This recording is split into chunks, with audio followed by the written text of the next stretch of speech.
Hello everyone, my name is Scott LeBuick and welcome to EnggTALK 5, Engineers with Cool Careers. I just wanted to thank you so much for tuning in this evening. We're very excited to have you all here. We have 4 incredible speakers coming up, all with different backgrounds, perspectives, and insights that we can all learn something from. At the end of this event, I really hope that you guys can walk away with a better idea of what you can do with an engineering degree and the various pathways that it can take you. In addition, I can guarantee there's going to be some amazing tips coming through regarding your personal career growth as well as professional development. This event is brought to you by the EnggTALK team, which is a sub-council under the Engineering Young Alumni Council, as well as supported by our sponsor, TD Insurance. If you want to learn a little bit more about EnggYAC and kind of what we do, maybe some volunteer opportunities, as well as future events, feel free to check out our website at www.enggyac.ca. And without further ado, let's put together our virtual hands for our very first speaker of the night, and welcome to EnggTALK 5.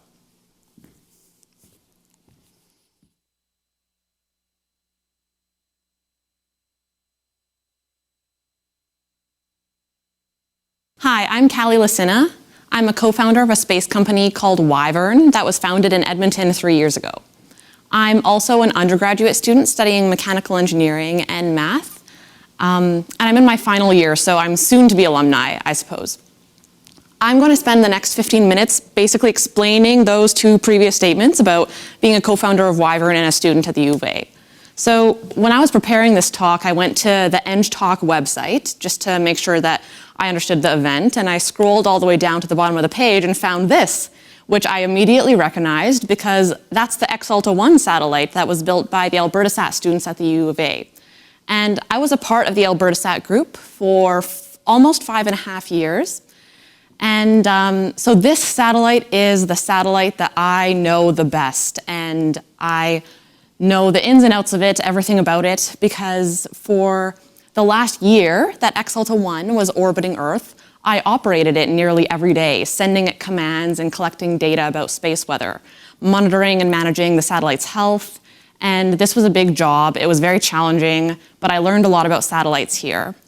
So because I know this satellite so well, I can guarantee you that this is a picture of it on its best day. It did not always look this composed. About 8 months after I first joined AlbertaSat in 2015, this is what the satellite looked like at the time.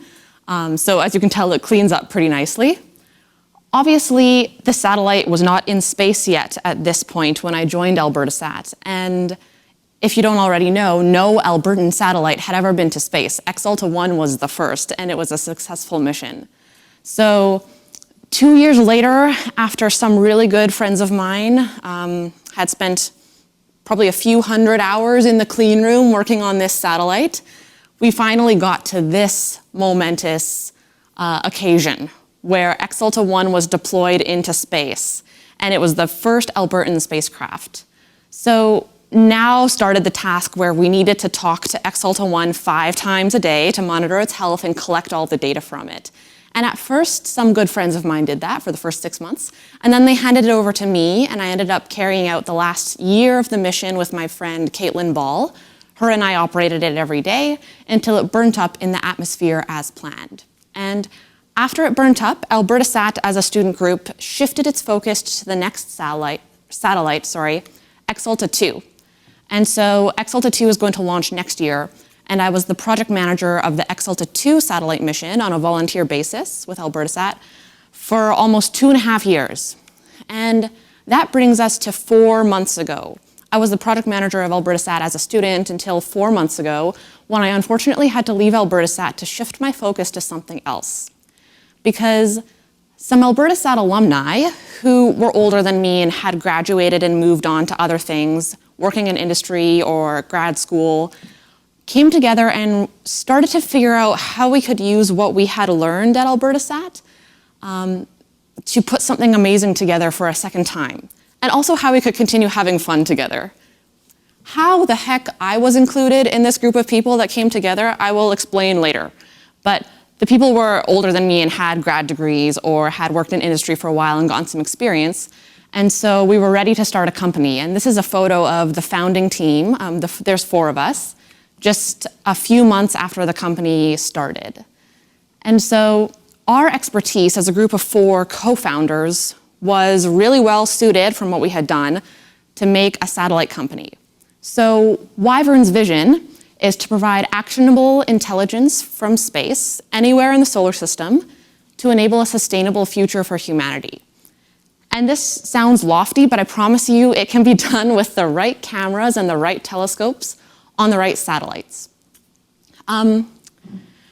Because this is an audience of engineers, I'm going to talk briefly about Wyvern's product.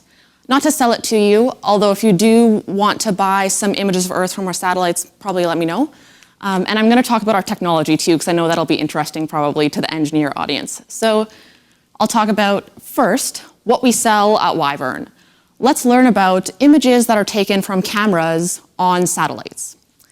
This is an example of a picture taken by a satellite of something that you might recognize from recent current events. And it wasn't taken from from Wyvern satellites, sorry. It was taken from the satellite of a company called Planet. And they're based in California. And Planet has these satellites called Doves that are very small, and they take images that look like this of Earth every single day. This is a different example of a satellite image of Earth. And you can obviously tell that there's a big difference between these 2 images in image quality, resolution, and it's not that one is better than the other because one is much more affordable to purchase than the other. And so they just serve different purposes and they fill different niches in the satellite imagery market.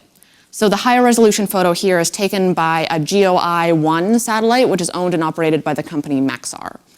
And so I'm just trying to give you a sense of how not all satellite imagery is the same. This is another cool example of satellite imagery, again, of the same thing from yet a third company called Capella Space, also based in California. And it's a synthetic aperture radar, or SAR image. And you can immediately tell that SAR doesn't give you the same spectral or color information as the other images gave you, but SAR has its own advantages, like it can see through clouds. Clouds are a big problem for satellite imagery in the visible spectrum because if it's cloudy, you can't get the data you need. And SAR also, we have the technology right now to get SAR image resolution from space down to centimeters. We don't measure the resolution of state-of-the-art SAR imagery right now in meters, it's in centimeters. So that's another advantage. Maybe for what you're using the imagery, you need really good resolution. So these are examples of different reasons you could buy different satellite imagery. So speaking of applications of satellite imagery and why you would buy it, I'm going to go back to what Wyvern is working on. And one key example of why Wyvern's imagery is needed, why we need more satellite imagery from Wyvern satellites, is in the agriculture sector. Because right now you can use satellite imagery to generally tell whether your crop on Earth is healthy or unhealthy. But we currently don't have the capability at the right price to be able to diagnose specific diseases in crops or tell farmers, for example, which specific fertilizer to put on which areas of their crop to optimize their yield. We just don't have the information for that yet. Satellites can't collect this in a way that's affordable for farmers. And so the reason why we don't have that information available is because currently what's affordable is multispectral imagery, which is shown here with an example of like an RGB image. There's also hyperspectral imagery, which has much more spectral information. You can imagine rather than lumping all the photons that are in the roughly red wavelength part of the spectrum into red, we now split them up into red, kind of on the orange edge, orange, maybe a different color heading towards infrared. So we have all this spectral information. And with this, we can get like specific signatures of diseases in plants and better diagnose what they need to increase crop yields and save costs when farmers are using water and fertilizer. So that's just one example. Our imagery also applies to other sectors, but that's a really great example, I think, of why this is needed. So why doesn't this imagery exist already from satellites? That's because the engineering problem comes down to cost. When we looked at that high resolution imagery of the ship stuck in the canal and the low resolution image of that earlier, those satellites' costs differ by several orders of magnitude. That's how cheap you can make a satellite if you're able to do it efficiently and smartly and make a smaller satellite. So Wyvern makes really small satellites. They're called CubeSats. And we thought, okay, if we have a small satellite, the aperture that collects light is going to have to be pretty small too. Based on these dimensions here, so this satellite's about 30 by 10 centimeters on this face, the largest aperture that's circular that we could reasonably fit is 10 centimeters wide. That's going to give us very bad image quality because you need to collect a lot of photons to get good image quality in multispectral imagery. So rather than making the whole satellite bigger, which will make it much more expensive, we thought, let's take a satellite of the same size and have the aperture expand in space. This way, we can collect so many more photons without increasing the cost of the satellite by making it large and heavy and expensive to launch. And so we have deployable optics technology. You can unfold, for example, mirrors off of the satellite in space. So you keep the high image quality without driving up the price of the satellite, and we can sell our imagery at an affordable price with the information that farmers need. So now that you understand a little bit about our satellites, I want to go back to this satellite, and specifically where this picture of X-Alta-1 came from. Wyvern's CEO, Chris Robson, a good friend of mine, actually made that drawing in SolidWorks as part of the drawing package for X-Alta-1. And he's smiling in this picture here because he has SolidWorks open in the background, if you can't see, and that's his bread and butter. So he's so excited to be working on SolidWorks with X-Alta-1. But now he's really excited to be working on Wyvern with me. And I first met him when I joined AlbertaSat. Same with another one of Wyvern's co-founders, Kristen Cote. This is her pictured next to X-Alta-1 right before it flew. And I also met her when I first joined AlbertaSat. We have a fourth co-founder, as I mentioned, Curtis Broda, who's awesome. But I didn't meet him in AlbertaSat. I met him when I first came to Wyvern. And I want to focus on Kristen and Chris because that's really how I got involved in this. When I first joined AlbertaSat in 2015, I mentioned how this satellite was in this state, pretty much, just getting put together. And I was in the clean room at this point, but I didn't know anything about the satellite and couldn't really help. I was like a, hey, can you pass me the wrench kind of helper? Can you check the part number on this? Can you wipe this down? Can you set up the GoPros to take a time lapse of us making the satellite? And I showed up relentlessly and helped with all of those things. And that actually turned out to be super important because not only did I learn about the satellite while I was present, but I also developed relationships and trust with the people who were working on X-Alta-1 at the time. And that's where this all started with Wyvern and founding the space company in Edmonton. I had built up a lot of trust with these other people who we found out we really enjoyed working together. And I also asked a lot of questions. I just showed up relentlessly and asked questions to these people who knew more than me until we realized that we liked working together and we should maybe stick together for longer. So I think also about 80% of the knowledge in my brain to date has been learned just walking around campus or hanging out with other people in AlbertaSat. There are so many smart people in this group, and I've now spent hundreds of hours with them doing work and play. And I've just learned so much by osmosis and built up trust in the trust bank with these incredible people. And that's really how I got to be here. And so I also met a lot of mentors from AlbertaSat that have given me like direct advice, but just being around the environment really led to the creation of Wyvern and my career to date. So I can boil down everything that I've talked about to 3 simple steps, because this is what worked for me to get me to this point so far. Step 1 is to keep yourself surrounded by really smart people. You're probably going to learn a lot, but it's also critical to the next steps because step 2 is to work on some kind of structured project with them. And I say structured because knitting for a few hours a week or playing Frisbee with them isn't going to give you the opportunities to prove to one another that you can deliver, that you need to build the kind of relationship to, for example, co-found a company with them.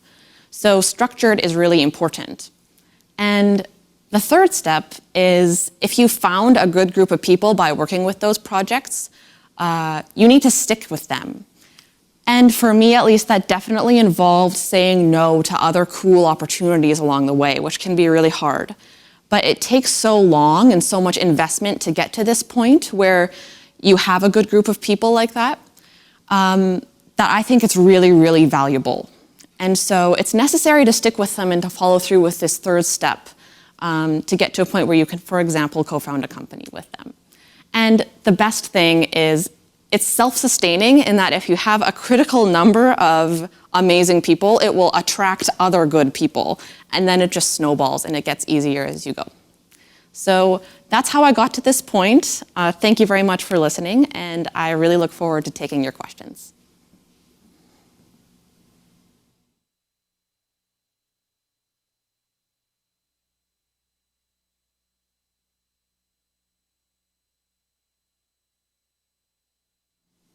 Hi there, my name is Uzair and I'm the co-founder of EnggTALK. And today I want to give you guys a little glimpse into my career, where I started off and how I ended up to where I am right now. So I graduated from the University of Alberta with a degree in chemical engineering in 2012. When I started off, I got a job as a pipeline integrity engineer at Baker Hughes. So it was a typical office job, working 9 to 5 every day, Monday to Friday, just doing pipeline integrity stuff. Within a year of that, as soon as I started that job, I knew that I was going to want to do something more, and this was not where I wanted to be long term. A year in, I was about to quit my job until they gave me a promotion to work shift work, 5 days on, 5 days off kind of deal. So I did that, but in the meantime, I always was thinking my next step, because personally, I felt that at a young age, I wanted to constantly be learning as much as I can and just like really, really increasing that human capital and skill set that I had. And I didn't feel like that was happening at the job as much as it should have. So while I was working this job, I was always working on side businesses and side hustles. So on my days off, I would start off different groups. Like I would try to be a derivatives trader on my own, which is a really risky thing. I don't recommend doing that. Got into real estate, looking and buying businesses on the side. And just like everything and anything under the sun. After starting up a whole bunch of different businesses and just watching them go from like 0 to 1 or 0 to 3 on a scale of 1 to 10, and just stopping and moving on to something else, I came about EnggTALK. My business partner, Assam, and I got together one day and we said, okay, we need to do something else. We need to see what else is out there. And we were both working on different businesses, he was doing his own stuff, I was doing my own stuff, and we got a general idea of what was required. And there was a situation that happened where my dad and I went on vacation for a few months, and my mom was left at home with her car, and the car had issues and she had no idea what to do. She was calling tow trucks, but they wouldn't pick up. She didn't know what shop to take it to, and like the whole process was so broken. And we weren't used to that because we knew what to do, but from an outside perspective, it was a very broken process. So my business partner and I got together and I explained the story to him, and we said, what could be a better way of doing things? And then after a week of research, because we didn't want to spend too much time doing that, we found out that in other places across the world, they had a thing called mobile mechanics, where the mechanics would come to your house and fix your car on site. So we thought about this idea, and I'm like, why aren't we doing it here in Alberta?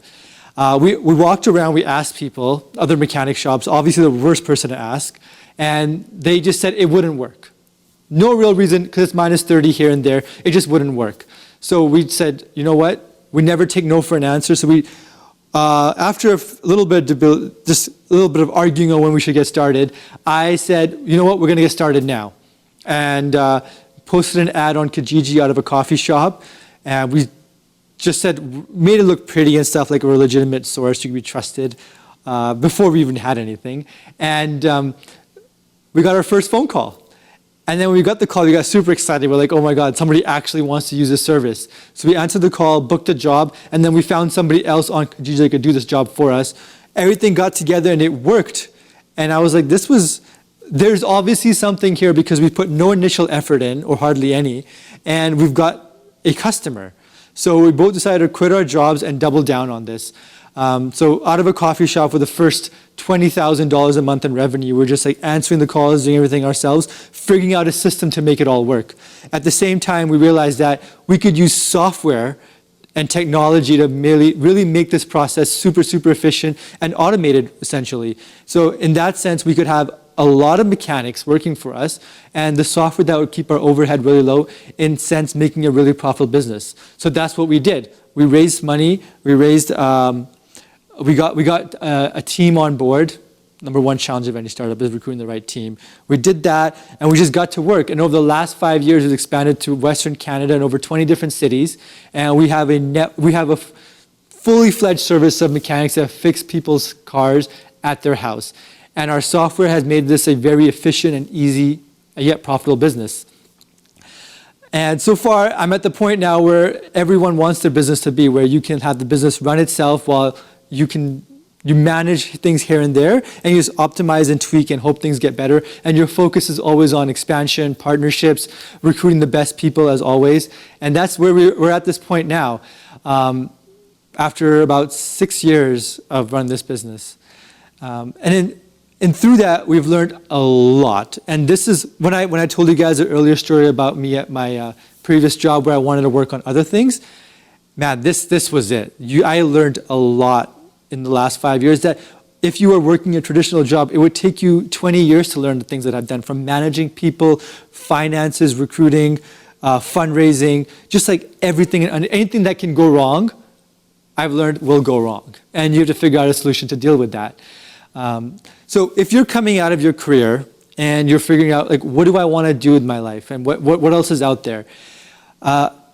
I'm personally very biased because when I did engineering, I didn't want to stay as an engineer. It was more of like a stepping stone for me. So I was never inclined to go that direction. So when I finished school, I got the job. I just went through the steps, but wasn't really into it. I've always wanted to get into business as my end goal. When it came out to like thinking of different business ideas to start back then, I was looking at what existed back in 2015, but now we have so much opportunity in the world. There's just all these crazy industries are just expanding, they're exploding. And I've never been so excited about the future. So if you're just coming out of school right now, this is the best time to do it. There's just, from anywhere from cryptocurrencies to AI to robotics, the world is your oyster, renewable energies. You don't need to do the things that they were done you don't need to do things the way they were done in the past. Everything now that's happening is being created as we speak. And there's no existing structure to it. So for myself personally, if I was to graduate from school, I would go into a field that has the most potential. And I think a lot of these industries have a lot of potential, and especially things that haven't been done before. Because instead of going into a place which has existing hierarchy, existing ways of doing things, you're going to a place where things are being done as is, like you're figuring it out as you go. And I believe that's where the most opportunity lies. But that just depends on your ambitions too. If you want to go for the home run, I think there's a lot of upside to that. But at the same time, you also have to manage your risk. And I think that a mistake that a lot of people make is they glorify the home runs, but they don't look at the fact that, going for singles can eventually get you far, far ahead in life. So to combine the two things together, what I would do if I was graduating from school right now is I would manage my risk by figuring out where is an industry where there's little competition and I have some sort of edge. And where can I go in there and within the first 4 to 5 years set me up financially, personally, at a spot where I can start hitting those home runs and going into other fields where the risk is a lot higher, but because of an existing business that I have right now, I can't afford to take those risks. So to speak about the existing business that you could have, there's multiple things you can do. You can honestly just take an engineering job if you can find one in the field that you want and just save a lot of money on the side instead of getting trapped in buying a house and a lot of debt. Just start saving your money, investing it, and get into a spot where you're financially secure that you can take those home runs. Or you can start an unsexy business. There's a lot of opportunity I find in home services or any general service business where it's not sexy, but it pays well. Even buying an existing plumbing business or electrician or HVAC company, for example, can get you set up in a way where once you build it to a certain level, it can run by itself while you focus on other opportunities. I think that's a way to play it. Because one thing that people forget is like taking a lot of risk is a lot of fun. And when it works out, it's exciting, it's sexy, people see it. But that's a survivorship bias. There's a lot of people that don't make it and they put themselves in really, really awful situations. So you don't want to do that. You want to balance both, right?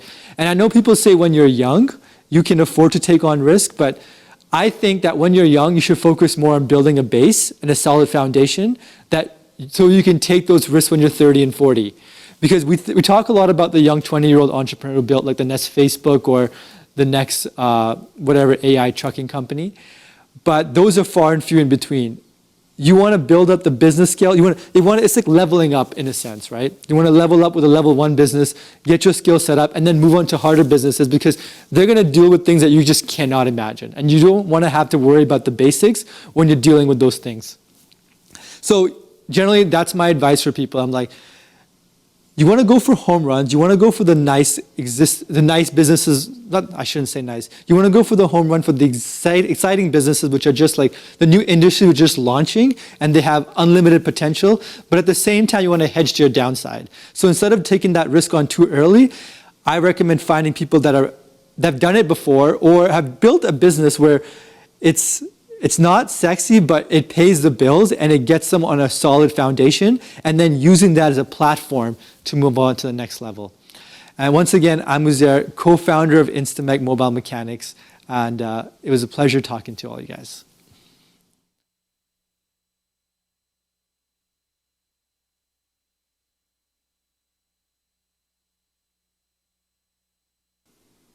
All right. Hi, everybody. I'm Scott Holmes. This is my first time doing a non-live talk like this, so it's a little bit unique, I think.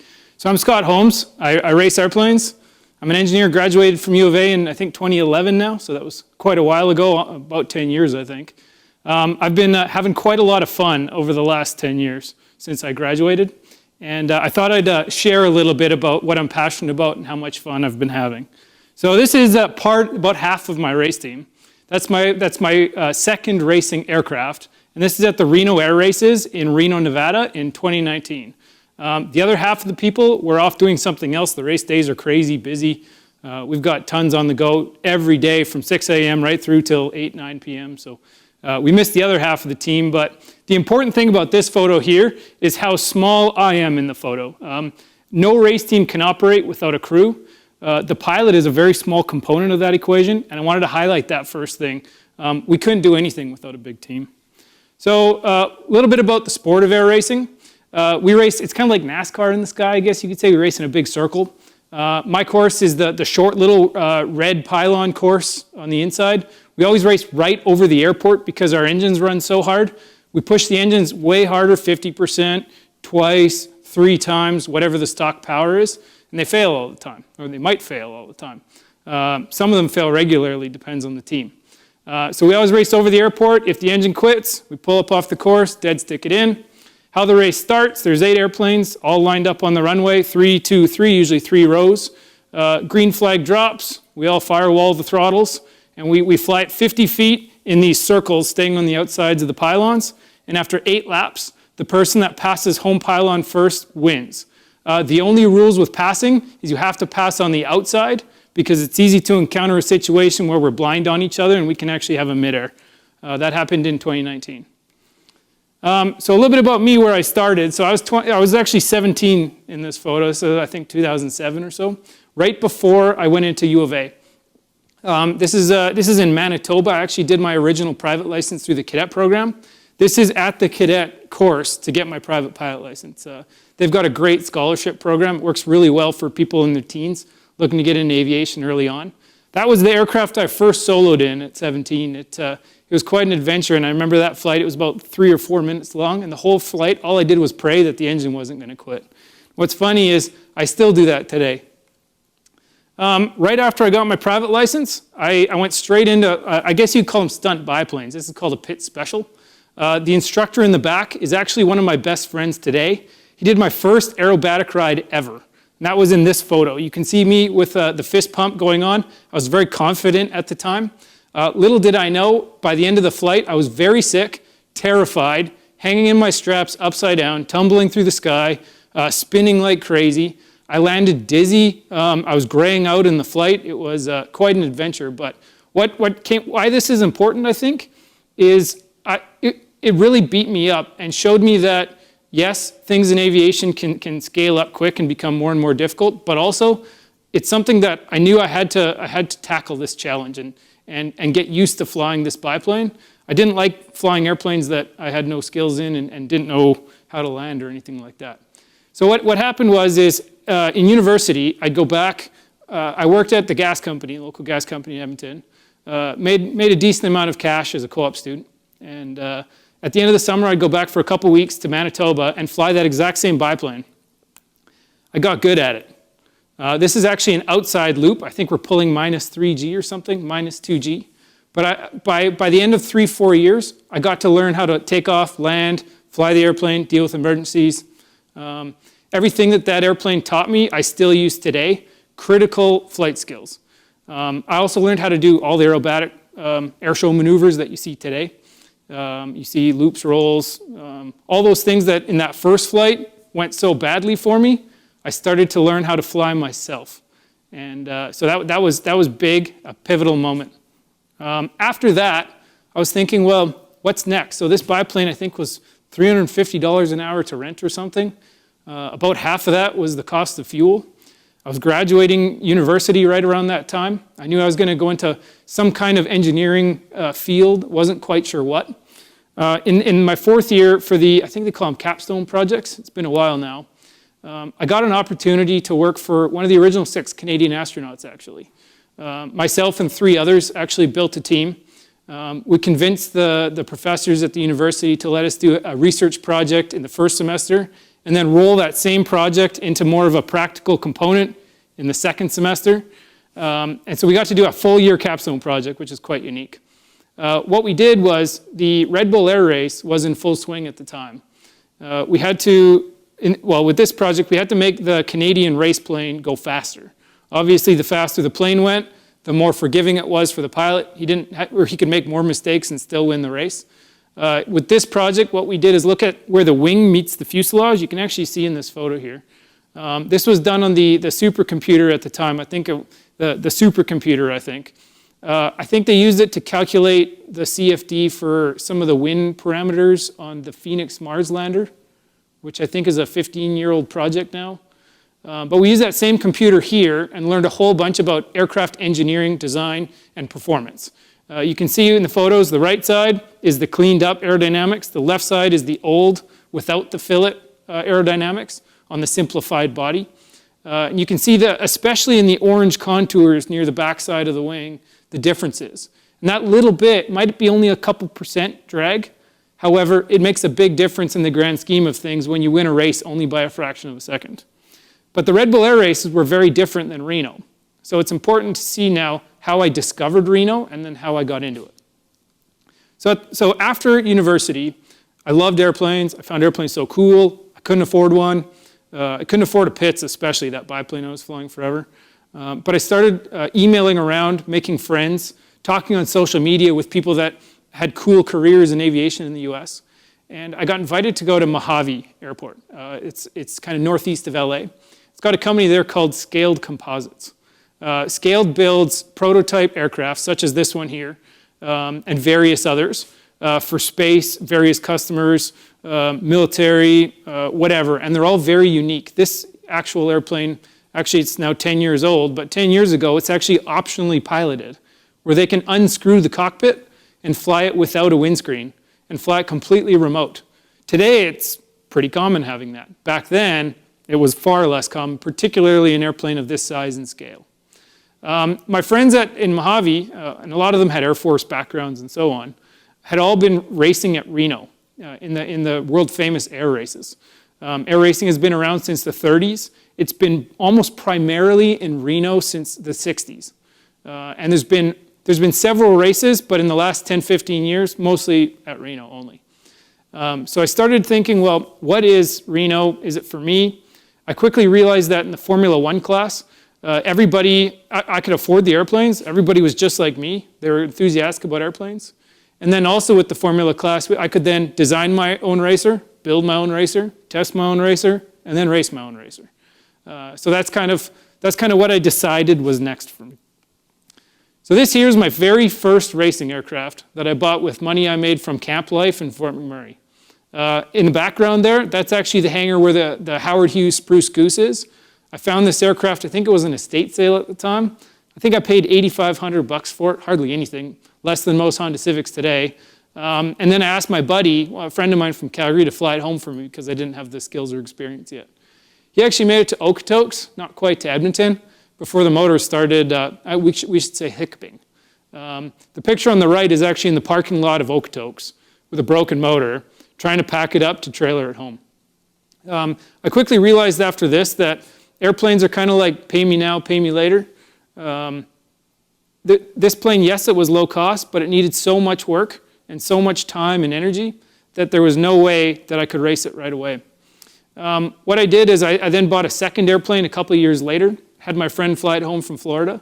He actually spent 3 days in this aircraft, flying it back from Florida. He stopped in, I don't know, he made it to Minnesota or something the first day, crossed the border the second day, and then made it finally home the third day. I think he averaged 21 hours, or I think he totaled 21 hours over 3 days, sitting in that tiny little cockpit in an unstable racing airplane.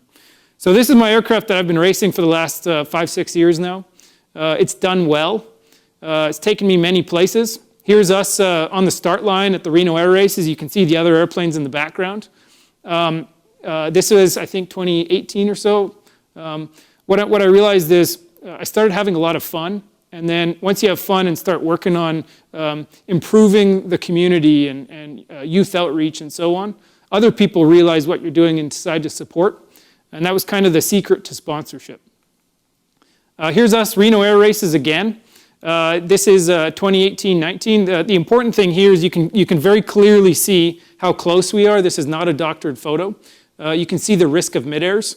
I thought it was a fairly good photo to show you kind of what the races actually look like. I'm in the back there, always on the outside. We're setting up to pass the other 3 on the inside that are following each other. Racing also has taken me around the world. One thing about this Reno Air Racing thing is other people want to see it and they're excited about it. This is kind of a collection of photos over the last few years. On the left there, that's the award ceremony in Thailand. We raced in Pattaya, Thailand, several years ago. The Thai vice president, I think the admiral of their navy is in that photo, as well as their minister of tourism. They're I'm in the red shirt. My airplane's red, so all my gear was red at the time. You can see them kind of right in front of me and to the right, kind of dead center. Top right photo is actually in a Chinese nuclear bunker.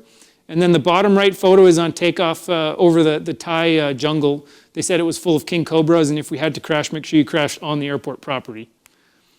What's next, though? So that yellow plane that you saw photos of, we ended up taking it apart, and we decided it needed a lot of work to rebuild. Over the years, it's actually become this. Some stats. So this thing's got coast-to-coast range. It's got a really reclined, comfortable seat, autopilot, everything we need to set some long-distance speed records. We've kind of realized that the speed records are a ton of fun and a huge adventure. Most of these records have been outstanding since the 90s, some late 80s. They haven't been set in 30, 40 years. I think it's time. So we've really been working on this airplane to try and attempt those records.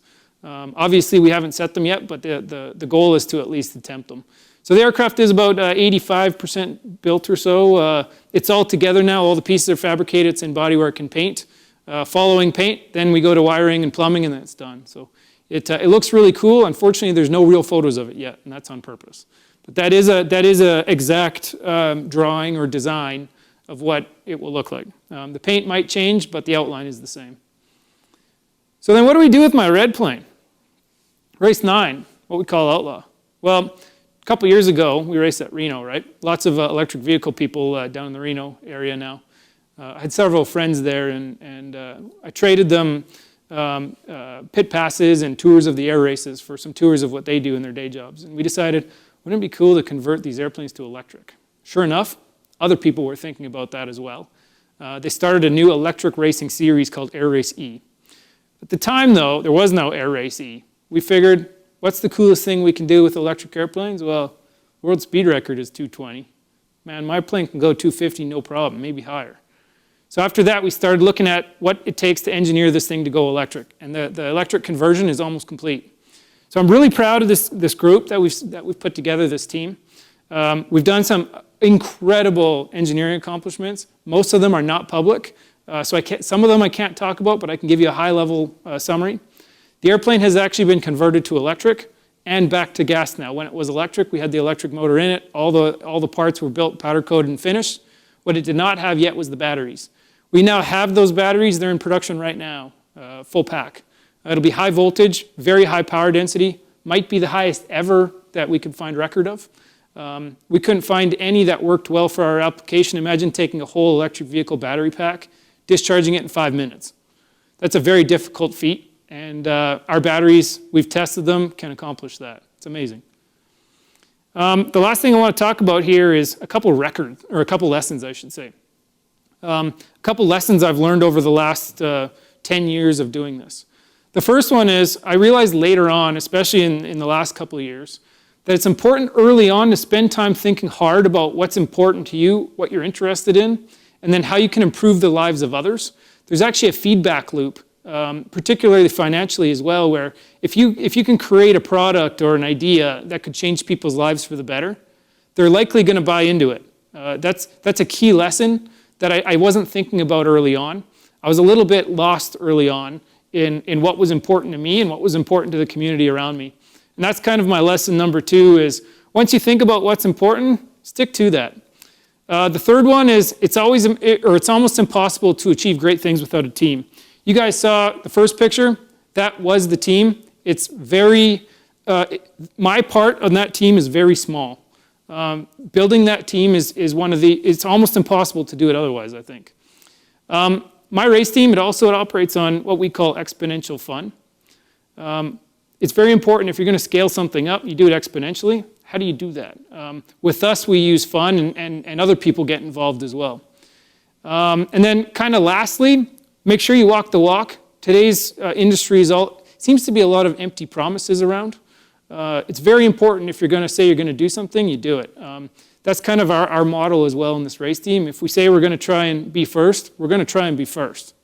And then lastly, as you can see with racing and the risks behind it, big risk also equals big reward. I would not have had the fun that I've had today if it wasn't for smartly managing some of that risk involved.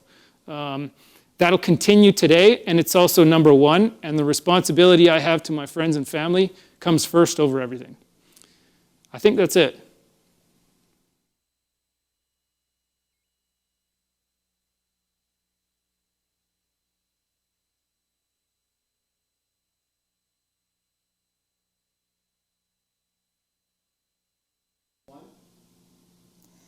Hello, everyone. My name is Claudia. I am an alumna from the University of Alberta, and it is my honor to participate in EnggTALK number 5. My engineering career began a long time ago in a land far, far away in Colombia, South America, which means that my first year of engineering school was in Spanish. One of the things I love about my career is the name of it. The word engineer comes from the Latin ingeniator, ingeniare, which means to devise, to invent. And I've been doing that for 20 years, totally, devising and inventing. When I was in Colombia, I studied industrial engineering. My university was by the ocean, so it was perfect. After class, we would go to the ocean after classes. Then my family moved to Canada. So when I came to Canada, I applied to the University of Alberta. So as if engineering is not hard enough, now I'm doing it in another language, English. So it was a little bit rough. My first year of engineering school in English was a little bit rough, but I made it. I studied civil engineering, and I even stayed for a master's degree. So I'll tell you a little bit more about that later. In the middle of engineering school, undergrad, I had a class that changed my life. I thought I was going to be a designer. I was going to build bridges and towers and houses and roads. But then Dr. Amina Robinson came into class to teach us project management. Project management. Project management is the combination of all the activities to organize the schedule, the scope, the quality of a project. And when I finished that course, I could see my life flash before my eyes. I had to become a project manager. That's exactly what I wanted to do with my engineering degree. So that's what I did. I stayed for the Master's of Construction Management, because I wanted that. I wanted to expand my design knowledge and add to it construction management. So this is what I did, and Amina supported me throughout the entire process. When I graduated, I got hired by Enbridge. Enbridge is a pipeline company, and they needed project managers. I stayed in that company for 16 years, first as a project engineering training, then a project engineer, then a project senior engineer, and I became a project manager. It was incredible. I'm thinking that in my 16 years in Enbridge, I didn't spend millions of dollars, not tens of millions, hundreds of millions of dollars in construction. It was an amazing job. Some of the projects I did, and I'm gonna show you them, are tanks, petroleum tanks. You can see them sometimes outside of refineries. Tanks are kind of like high rises for civil engineers. So they're made of metal, and they're welded, and they hold thousands and thousands of barrels of oil. I also built pipe with meters, valves, electrical substations, all the facilities needed to be able to push the oil from Fort Saskatchewan, from McMurray, all the way down to the refineries in Chicago. I also built pipe. I cannot count how many kilometers of pipe we installed, but in 16 years, that's what our projects did. We were supplying oil to society.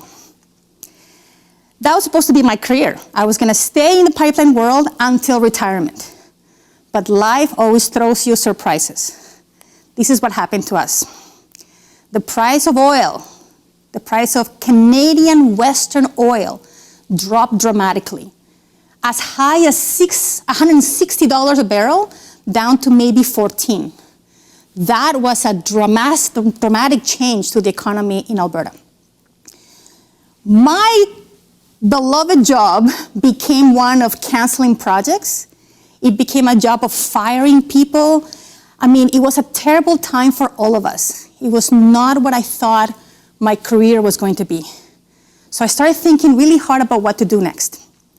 And in that process of thinking, I remember that my second love, my second career, is actually teaching. Both my parents are teachers, so it was almost like a normal progression. So I wanted to teach engineering and project management. That was my goal. I went to my favorite teacher, Amina, and I said, Amina, I'm ready. After 16 years in oil and gas, I'm ready to change. Can you help me? I need to find a place to teach. So through her contacts, I ended up working at NATE, teaching engineering technology. Then, 5 years later, this is my life. I work everywhere. I teach at McEwan University, both engineering and project management. I teach at Norquest College, project management and process improvement, as well as EDI, equity, diversity, and inclusion. I teach at University of Alberta. Right now I'm teaching project management. A few years ago, I was teaching the first year of engineering courses. Imagine a classroom with 300 people. That was my everyday. And now, because of COVID, we can teach online, so I teach for the University of Calgary. I never thought that that would be possible, but I can teach at U of A and U of C simultaneously. That career of teaching has been godsend. I thought it was exciting to build pipelines and spend hundreds of millions of dollars in one project. Teaching is like a Formula One race. You need to be brave to teach to 400 people or 300 people in one classroom. Now I have them on Zoom. I calculated more or less, I have taught individual people, individual names, about 1,000 students in my 5 years teaching. It is my favorite career. I love it. The responsibility that's on my shoulders to teach these people, I completely appreciate it. Every word out of my mouth is stories from my 16 years in the pipeline world. I motivate them, I inspire them, I teach them to become the best version of themselves. It is a huge responsibility and one that I don't take lightly, because teachers are forming the next generation of professionals. Now let's switch from getting paid to work, which is always nice, to working for free. Giving back to the profession is so important. I fully support people working in nonprofits or working in charities, especially those that support the engineering profession.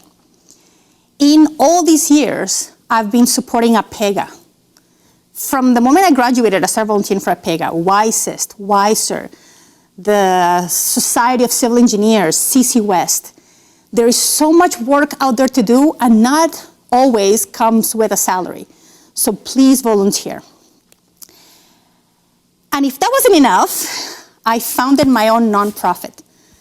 After all that training, I founded my own nonprofit called the Women in Engineering Summit, short WES. 4 years ago, a group of my friends and I got together to create a summit, an annual event where women and men, actually all the genders, can come and learn how to stay in their careers for life. One of the challenges that Canada has is that, first of all, we need more people to enter engineering school, and the second one is we need more people to stay in engineering until retirement. And the difference there is to become PEngs, professional engineers. So that's the purpose of our nonprofit. We support the 30 by 30 initiative formed by Engineers Canada, which means 30 by 30. By the year 2030, Canada would like to promote that we have 30% of engineers that are PEngs to describe themselves as female. Right now, the number is about 18%, 17%. We want it to be at least 30 by the year 2030. So that's the purpose of our event. The next one is June 18, so you can actually Google us. June 18, 2021, we have the next Women in Engineering Summit. The life of an engineer can be enriched by volunteer work. You don't have to always be paid. Some jobs are not accessible to you without working for free. So this is part of the interesting options you have.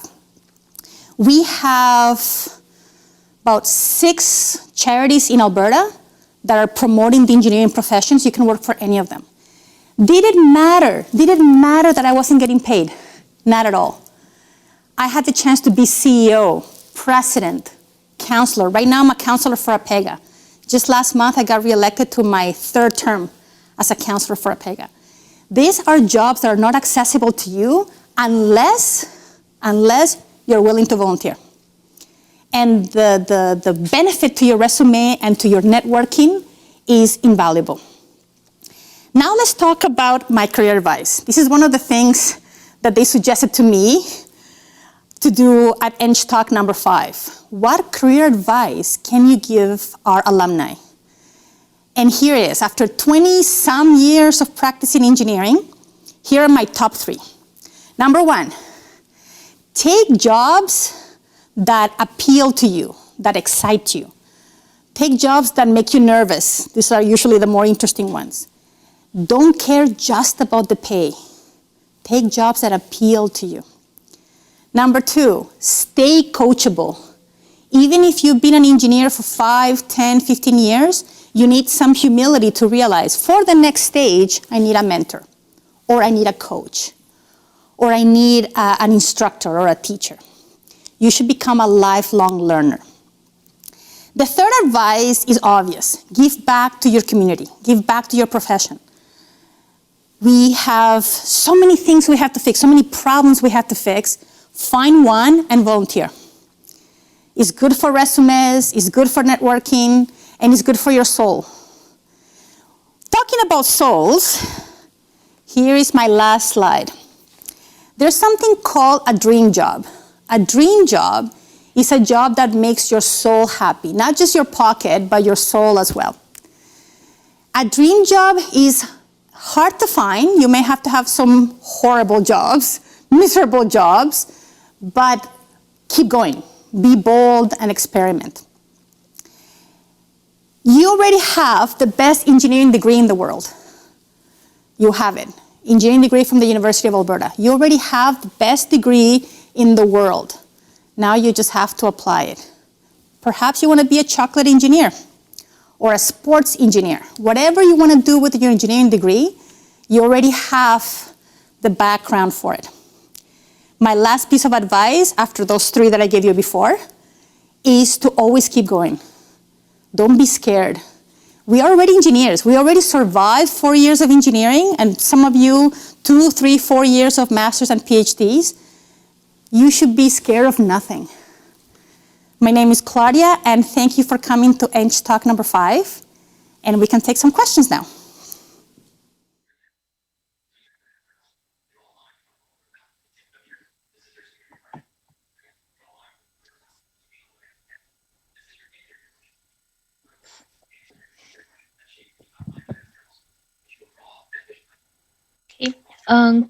Good evening, everyone. First, let me introduce myself. My name is Ming, and I'm one of the sub-counselors from EnggTALK, a subcommittee under University of Alberta Engineering Young Alumni Council. I would like to thank all for taking the time tonight to join us for EnggTALK number 5, and I hope you all have enjoyed these amazing presentations. And I would like to thank to all of our wonderful speakers for such great presentations tonight. They're amazing, and I believe it will definitely give a lot of powerful and creative ideas and insights to fellow engineers out there. Really appreciate it for the time and effort you have put into these presentations and being here to answer all the questions. Okay, so we will start the Q&A session, and there is a Q&A feature at the bottom of the screen for all the audience to put in your questions. The first question that I got here would be for Uzair. So, how did you develop such great entrepreneurship business skills after graduating from a chemical engineering degree? Can you guys hear me? Okay, perfect. So it's like anything else. You have to just start by doing. What I did was, one thing that I didn't make the excuse of was I didn't wait for the skills to come first. I just started the job right away, or should I just say the business right away? And I told myself, I'm just going to figure it out as the problems arise, because at the end of the day, you're just a problem solver as an entrepreneur, and you're never going to know everything. But as long as you're willing to learn and put in the effort to figure out the problem, you should be fine. There's no real skill set that you are born with. Okay. Thank you, Uzair. And the next question would be for Scott. So you have mentioned responsibility for friends and family comes first. I think this is a tough one for a lot of young engineers who are eager to work hard to get their career moving ahead. So any advice on how to find the balance? I think it comes down to priorities. So when somebody first starts out, they need to decide what their priorities are. Is it to improve the community? Is it to make a profit? Is it to support your family or young kids? And everybody's priorities will be different.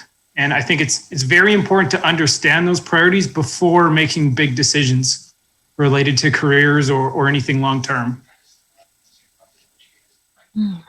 Cool. Thanks, Scott. And there are 2 questions for Claudia.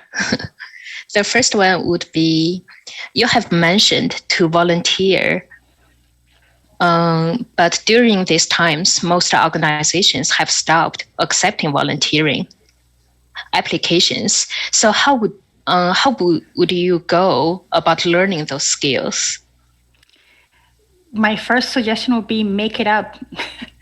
Make up your own volunteer opportunity. I opened my own nonprofit after 17 years of volunteering for other people. So it's if the opportunities are not there to volunteer, make it up. It doesn't have to be engineering. The point is to practice the volunteer muscle, and the world is in need of help more than ever before. So do something. Yeah. Cool. Yeah, that's great.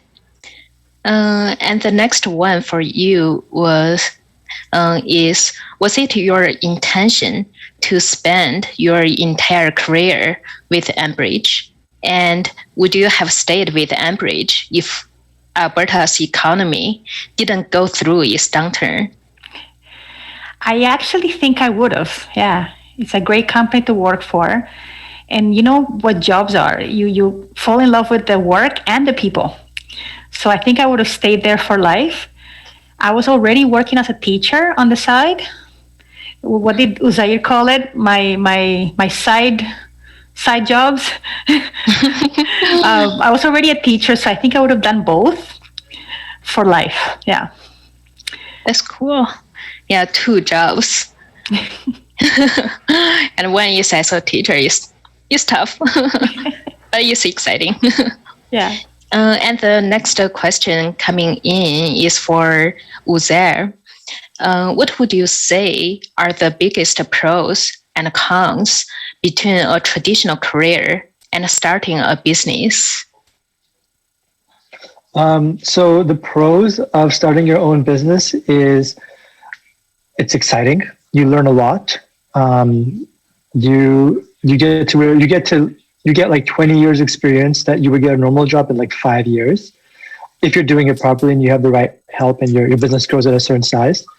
The other pro would be once you can see there's a lot of the results are based on your skill and your effort, right? You don't have to play politics to get ahead. You just have to perform, and it's either you win or you lose. Your only boss is your customer. So that's dependent a lot on your effort versus anything else. And there's also a light at the end of the tunnel. Once you reach a certain size and your business grows to a certain place, life does become a lot easier. Work becomes a lot more enjoyable. You don't grind it out as much. You're always working yourself out of a job. And then eventually get the best job ever, which is just to sit around and watch the business run. The negatives would be, you can't lie to yourself. So you have no security blanket at all. And you have no illusion of security either. Like, I know with the job, you don't have security either, but at least you have that illusion. With the business, you don't have that illusion. So you can't lie to yourself. And that kind of sucks. On top of that, you can make a living with a business, but it's very tough to do well in business. It's very competitive out there. Once you start making a name for yourself, it gets tougher.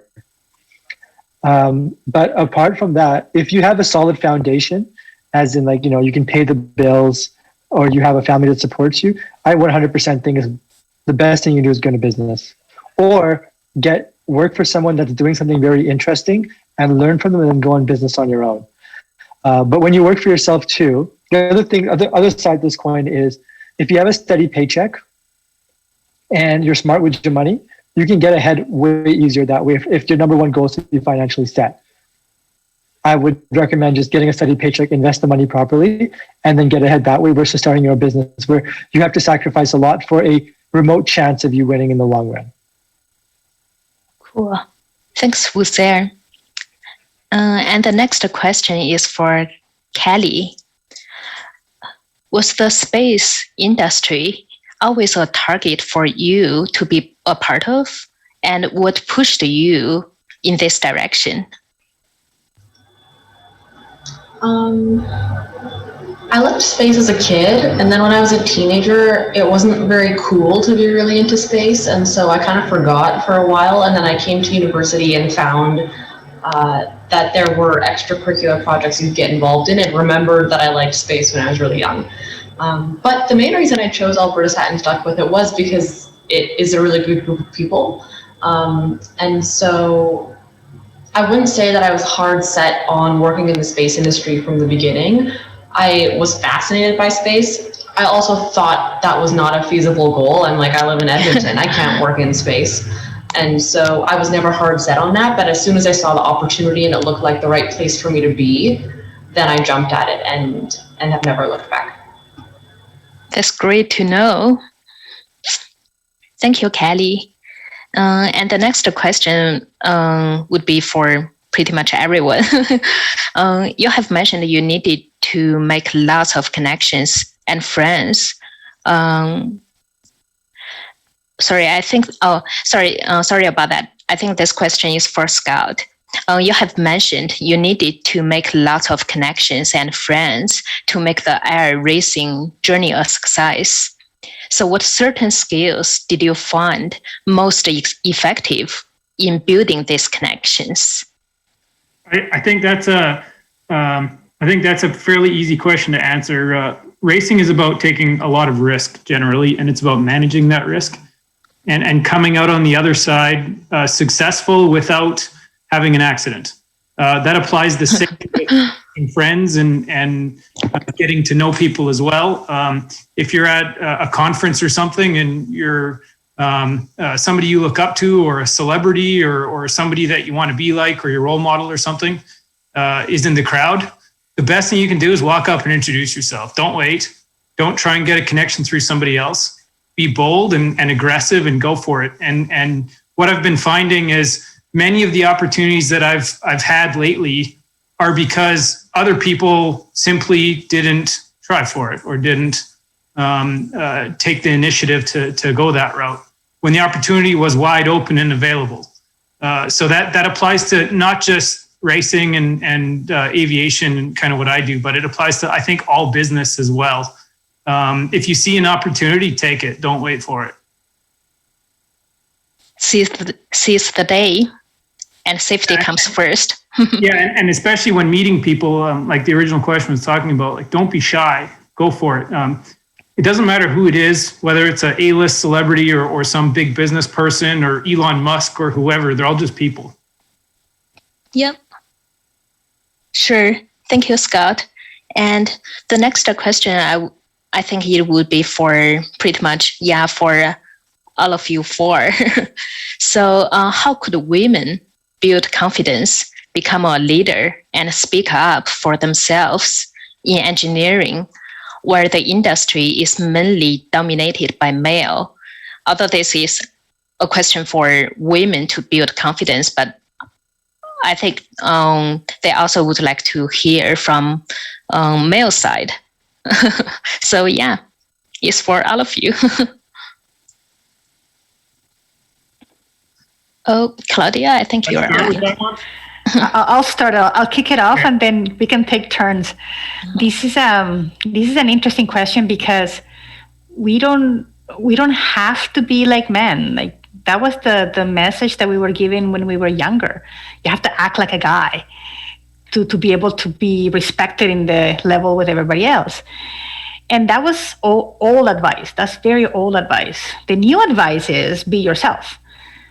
But because engineering is still dominated mostly by men, and I was saying in my presentation, about 17% of engineers in Canada, professional engineers in Canada, are female. So there's still we're outnumbered. The message remains the same. You have to be yourself. The thing is that we change. We try to be different, and that goes against being authentic.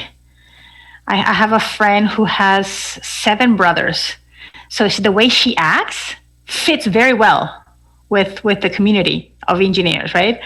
But she says anybody can. You can still remain a lady, but authenticity is actually the name of the game. The people like it when you're honest about what you want. And yes, we're overwhelmed by all the, culture. But that culture can change. It definitely can. Thank you, Claudia. And next one, Scott, I think. Yeah, sure. I know some superstar women, some extremely high-performing engineers. I think the most important thing is, and it applies to both men and women, is advocacy for oneself. I don't think, especially in racing with what I do, you can't tell which airplanes are flown by women and which are flown by men. It's a sport that truly doesn't discriminate at all, period. So that's really cool to see, and it really puts everybody on a level playing field. But in other industries such as Enbridge or some of the other more typical industries around here, I think advocacy for oneself is really important.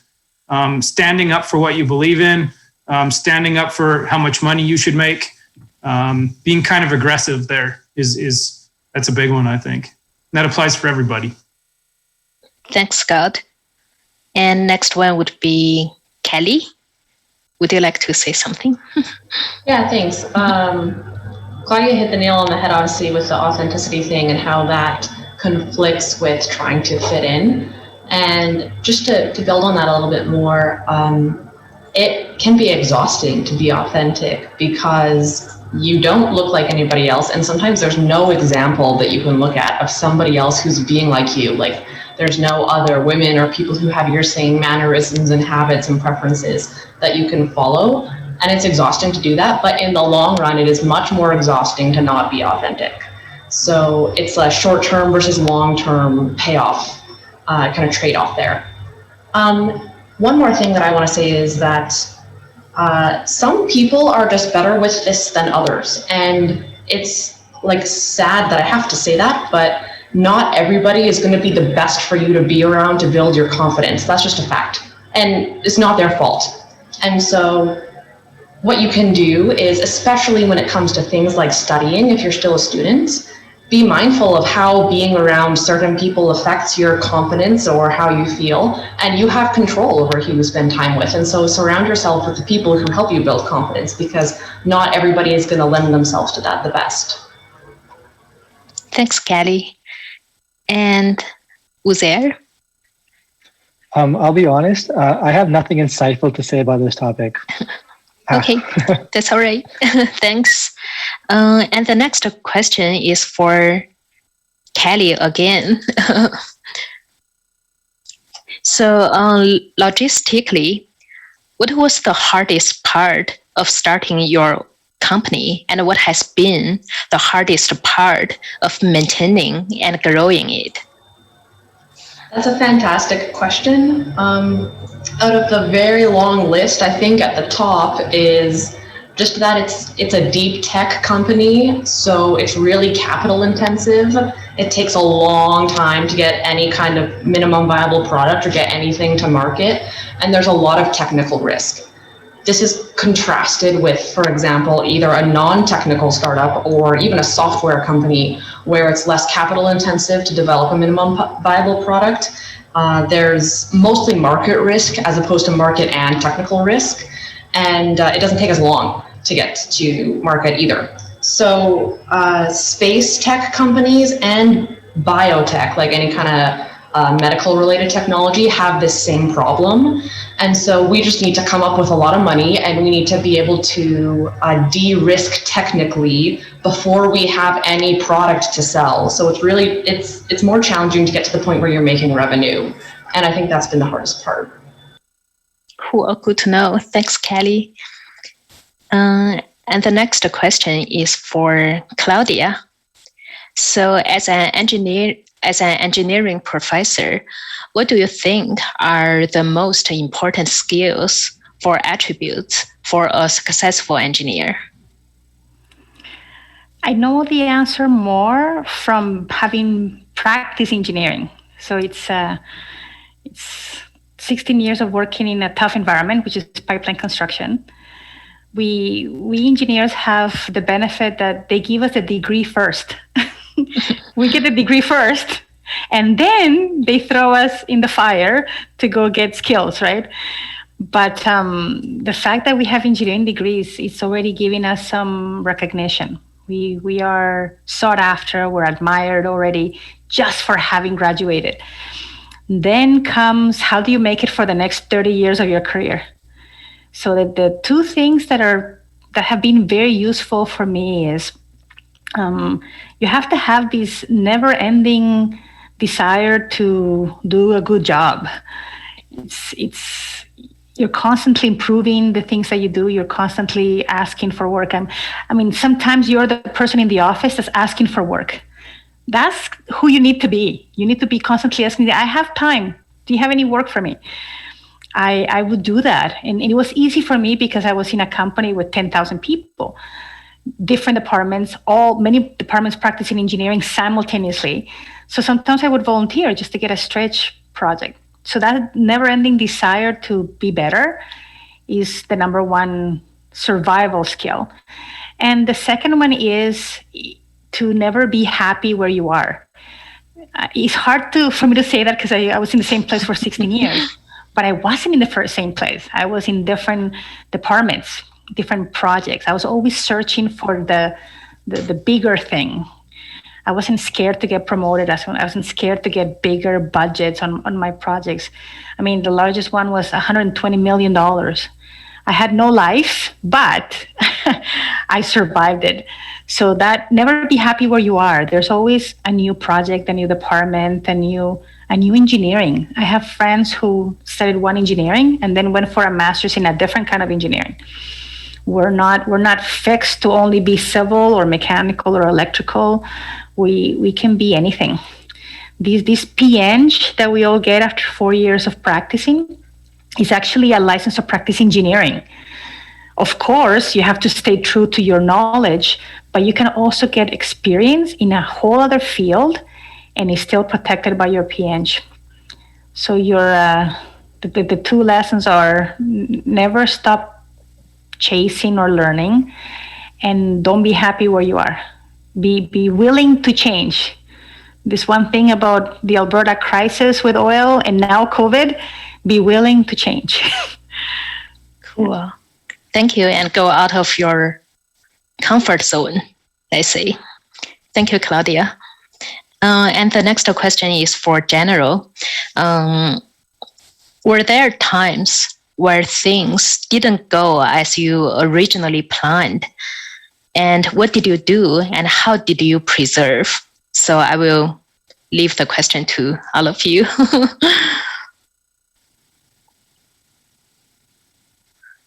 So does Scott or Callie or Uzair would like to speak on this topic? Yeah, I'll start on this. Maybe it can stir up some good conversation on this one. I see failures or times when things didn't go right simply as more work required. It's not really a failure because in most of what we do in life, I think we don't often have a lot to lose except maybe investments or something. But in general life and careers and so on, when things don't go your way, it just means more work. And I apply that to airplanes. I apply that to racing. I apply that to engineering. I apply that to electric aircraft development. When things don't pass the test, it's just more work. Cool. Thanks, Scott. Have to do it again.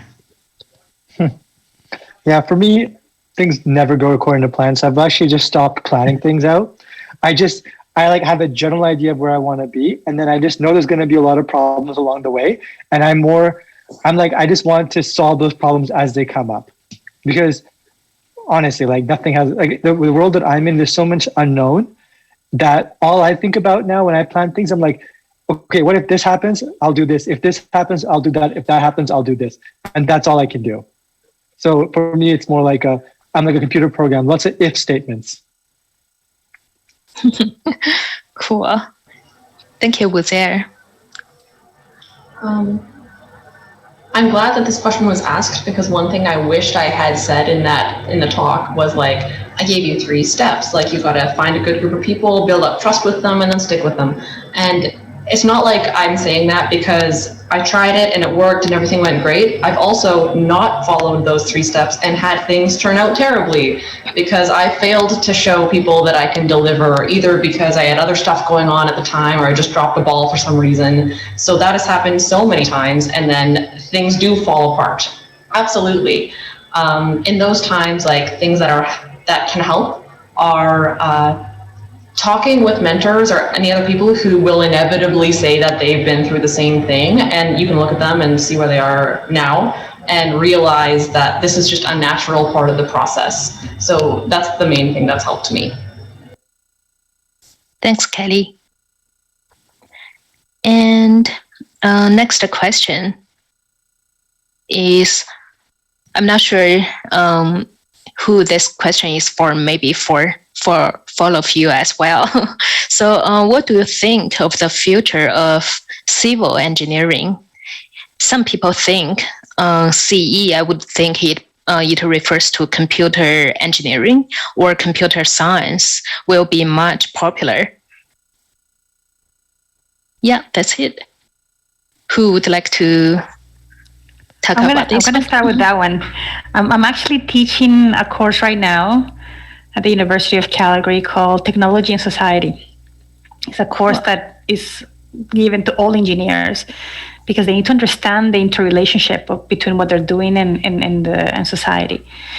And one of the lessons I'm giving next week is about the future of our careers. Is this going to be all robots, or is there a place for engineers? So it's interesting because of all the engineers, of all the engineering careers, civil is the pretty standard one. We need houses, we need buildings, we need bridges, we need roads. I don't see how a robotic society will get rid of that. I mean, we see movies and we see bridges. I wonder who built those. We see high rises. I think the future is going to need all engineerings, all of them. And robots are probably going to be doing the construction for us and probably doing the checking of the design for us. But every engineering, I mean, there's faculties of engineering in other countries that don't exist in Canada yet. They don't exist. I've been to Colombia, that's my home country, and I saw this bachelor degree in this kind of engineering. I'm like, that doesn't exist in Canada. Sure enough, it's the world is open to us. But specifically about civil engineering, we are building water pipes. I mean, we're lucky in the sense that the things that we build are for sustaining human life. Yeah, so I don't think the robots will replace us, no. No. I mean, in civil as well. They won't replace us. I know it. And the next question is for Callie and Uzair. As Alberta-based entrepreneurs, what are your thoughts on the innovation ecosystem in Edmonton for starting a business? Were there unique factors about Alberta that helped or hurt your startups? For me, Alberta has been pretty good to us. There's a lot of funding programs in Alberta, and it's been easier to get funding from Alberta through IRAP, through TechTerra, through WIN, because we're in Alberta and there's less competition. So that was helpful. When it comes to things like finding talent, we source worldwide, so it didn't really matter to us that much. But like obviously you could make a case for any other city. If you're thinking about starting a business, I would think about just getting started first and seeing if you can get customers before deciding on the location. But other than that, I think Alberta's fine to start a business. At least start. If you're talking about scaling a business and growing a big one, I might have different thoughts on that. But to start a company, Alberta's fine. Cool. Thanks, Wu there. Yeah, I would generally agree with that. I can only speak to my experience with Wyvern, but two things that have really come into play for us are Wyvern's technology can be used for sustainability and to just make agriculture and other processes more sustainable. And so that opens up a big pool of grant money that's available to us in Canada and Alberta, Western Canada. And the other thing is there's not many space companies in Western Canada. And so we also have an economic diversification aspect to Wyvern because it's a totally new sector. And that has also opened up some opportunities. But in general, I think Alberta has had a lot of opportunities, and Wyvern's been able to garner well over $500,000 of non-dilutive funding through grants and other sources. So it's been good. Thank you, Callie. And this is just on my own experience for your information, because I'm kind of looking into to start a fashion e-platform with my friends as well. And there is a place called Edmonton Startups, and they are actually offering free courses for anyone who is interested to start their business or their startups. So they offer the full course to guide you through the initial process. And the next question is for Callie. How were you able to manage an engineering course load at the same time as being the Alberta stat our Alberta SAT project manager. I know it's hard. Like we got the most homeworks, assignments, and all the different labs and sessions. So yeah, it's a lot of course load. Yeah, how I was able to manage doing school while I was doing Alberta SAT and Wyvern is, I think we all come from high school where we have to be near the top of our class to even be admitted into the engineering program. So we're used to that. We're used to excellent grades. And then we come to university, and to a different extent, we all have to calibrate our expectations. And for me, it was a lot about, I had to come to terms with, like, I wasn't going to be able to strive for getting an A or something. Even putting the time in to try to get an A was not the best use of my time. I needed to aim for whatever I wanted, I don't know, a B plus or something, or an A minus. And if I aim for that, it means I'm going to save 5 hours on this assignment, and I can put those 5 hours into Alberta SAT or Wyvern. And it was honestly really difficult to hand in stuff that you could have put another 8 hours into to make it as good as you want it to be, but you had to choose to hand it in good enough. And I had to do that over and over and over again. And over the course of my degree, I got better at making those decisions, what was going to be good enough. Thank you, Callie. That would be really useful for the engineering students now. Thank you for that. And the next question is for Uzair. Starting and operating a business can be expensive. So how did you raise enough money to start EnggYAC? That's the challenge of being an entrepreneur. That's your first test. Can you, like, as an entrepreneur, you're essentially a glorified salesperson. So the first test that you have is, how can you convince people that your idea is worth funding and to part with their hard-earned money that, it's on a very, very high risk venture. Sam and I were really good at that. So we raised a decent amount of money to get started. And that's the first test. If you can raise that money, that you can convince people to join your venture as well. And then you got to sell to clients, and you're always selling. So if you're having a tough time raising money, that's the first test of being an entrepreneur, I think. Having said that, though, if I would do it again, I think that just building a business while having the customers fund it, like selling a product before you even have a product, that is the best way of doing it. So, but at the end of the day, though, you have to be good at raising money, because otherwise, that's the real point of being in business. Thank you, Uzair. Yeah. And the next question is for Callie. What other feature would the satellite you're working include? So you give an example in agriculture industry. Would it include something on the scale of pollution map? Can it detect or predict future possible disaster that are preventable, and other feature that makes it sustainable? Yeah, that's a great question. So in order to expand to be able to detect gases in the atmosphere, so we could, for example, monitor pollution directly, which I think is what you're asking about, you just need to have an expanded range of wavelengths of light that you can sense with your camera. So Wyvern is targeting agriculture to start, and we do plan on expanding so we have a wider wavelength range that we can sense, so that we can do those applications too within just a few years.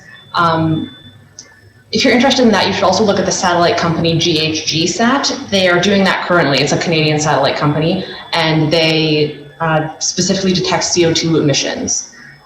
You can also do change monitoring, so you can with satellite imagery. So you can tell, for example, that land is shifting slightly in a way that could lead to disaster in the future. Or you can, for example, monitor ice receding over time super well with this kind of technology. So the applications are really endless. Thank you, Callie. That's interesting. And the one last question for probably for all of you guys, what is your biggest lessons learned so far in your career? I know, from EnggTALK perspective, we have held this session from last one, EnggTALK 4, but yeah, this is definitely something I think for all of the engineers would like to know, what are the lessons and learn so we can kind of avoid the potholes in our career.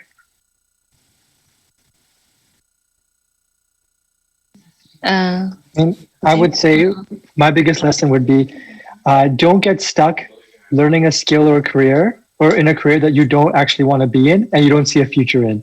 There's nothing worse that you can do for your career than work years and years in a job with a skill set that you don't really care about, or an industry which is not going to be there for the long haul, or a job that you're not passionate about. That's just a massive waste of money, unless you have an interior goal or something else that you're using as a stepping stone.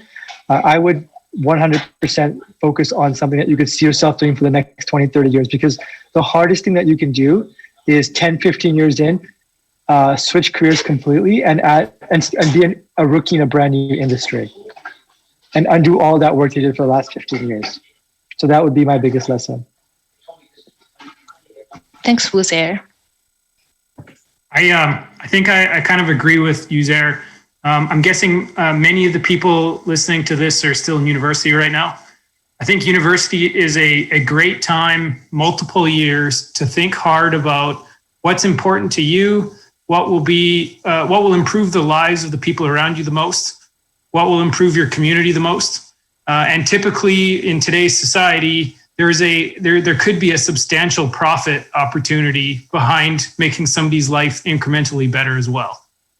So think hard early on about what that is, what you're interested in, what you're good at, and start that planning early on. I waited quite a while and kind of stumbled upon what I was interested in.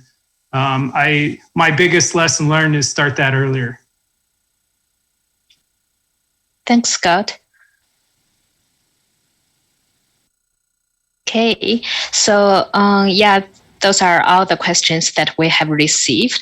And thank you all for the questions submitted. And thank you again, Callie, Uzair, Scott, and Claudia for answering those questions. And thanks for your time being here tonight. I'm sure it is a great presentation and questions answered. It will help a lot of engineers going forward. And thank you. Okay, bye-bye.